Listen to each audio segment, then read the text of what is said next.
नमस्कार स्टूडेंट्स। देखिए ये क्वेश्चन हम लोग सॉल्व करेंगे। इस तरीके के क्वेश्चन आपके एग्जाम में पूछे जाते हैं लिमिट फाइंड करने के लिए। तो इसको आप लोग भी सॉल्व करके देखिए कि आप लोग सॉल्व कर पा रहे हैं या नहीं कर पा रहे हैं। ठीक है, फिर इसके बाद इसका सलूशन देखिएगा।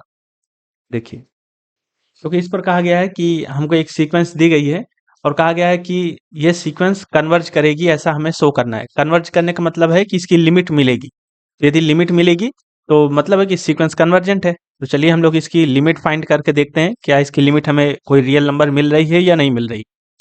देखो सीक्वेंस है हमारे पास Y N is equal to under root N, और फिर है इसके बाद under root N plus one minus under root N.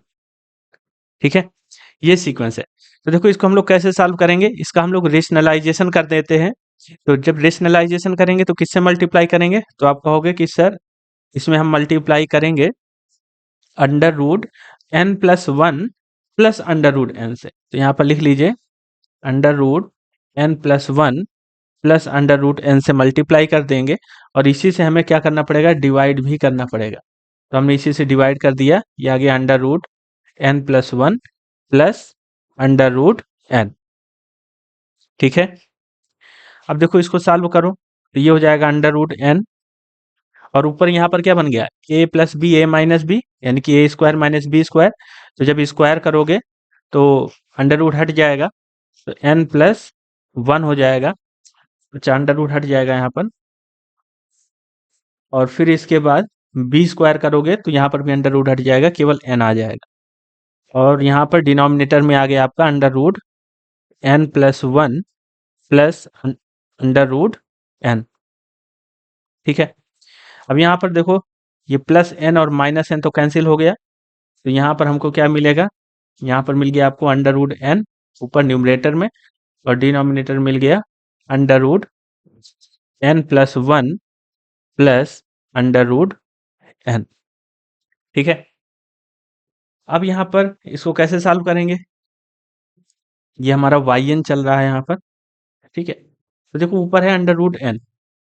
ठीक है, अब देखो यदि हम सोचें यहाँ पर कि ये कोसेंट रूल यहाँ पर अप्लाई कर दें हम लोग, तो क्या अप्लाई कर पाएंगे, तो आप कहोगे सर कोसेंट रूल का मतलब, तो कोसेंट रूल का मतलब है, आप लोगों ने पढ़ा है कि लिमिट, यदि यहाँ पर सीक्वेंस दी है आपको एक्स एन और डिवाइडेड बाई वाई एन, ऐसी कोई सीक्वेंस दी है, और एक्स एन सीक्वेंस की लिमिट क्या है, एक्स एन सीक्वेंस की लिमिट है एक्स, और वाई एन सीक्वेंस की लिमिट है वाई। है ना, यहाँ पर लिखना चाहो तो लिख सकते हो कि if x n converges to x and y n, जो सीक्वेंस है वो कन्वर्ज कर रही है वाई पर, और वाई हमारा जीरो नहीं होना चाहिए। तो इस तरीके की यदि कंडीशन है, तो ये यदि रूल होता है कि limit n tending to infinite x n by y n जो सीक्वेंस होगी, कोसेंट सीक्वेंस हम कहें, तो इसकी लिमिट क्या होगी, एक्स अपान वाई होती है। तो हम लोग यहाँ पर आप लोग देखें तो आप कह सकते हैं कि सर हम लिमिट अप्लाई कर देंगे, ऊपर वाली की लिमिट ऊपर, नीचे वाली की लिमिट नीचे। तो देखो ऐसा नहीं कर सकते हैं, क्योंकि ऊपर भी अभी हमारे पास कन्वर्जेंट सीक्वेंस नहीं है, और नीचे भी हमारे पास कन्वर्जेंट सीक्वेंस नहीं है। तो ये वाला जो रूल हमने यहाँ पर अभी लिखा है, ये रूल हम डायरेक्ट अप्लाई नहीं कर पाएंगे अभी। ठीक है, तो हमें इसको कन्वर्जेंट सीक्वेंस के रूप में बनाना पड़ेगा पहले।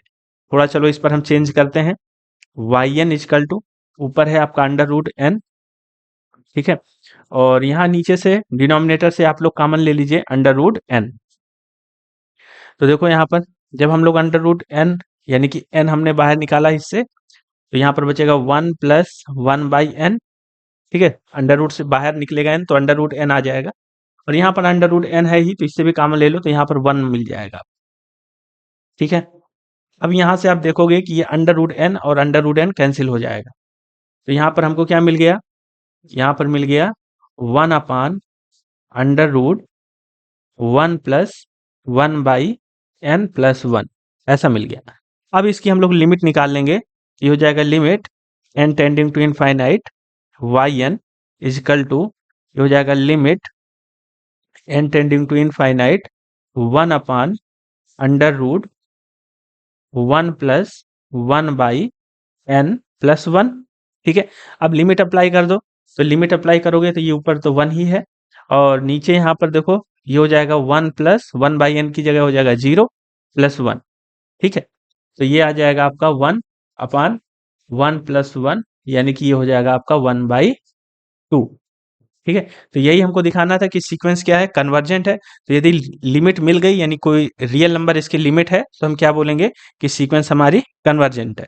यहाँ से लिख लीजिए, thus the sequence yn converges.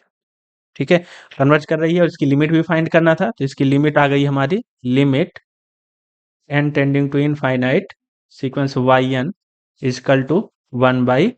तो ये इसका आंसर हो जाए।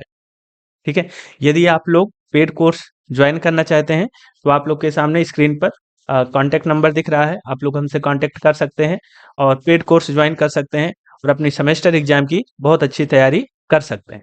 Thank you.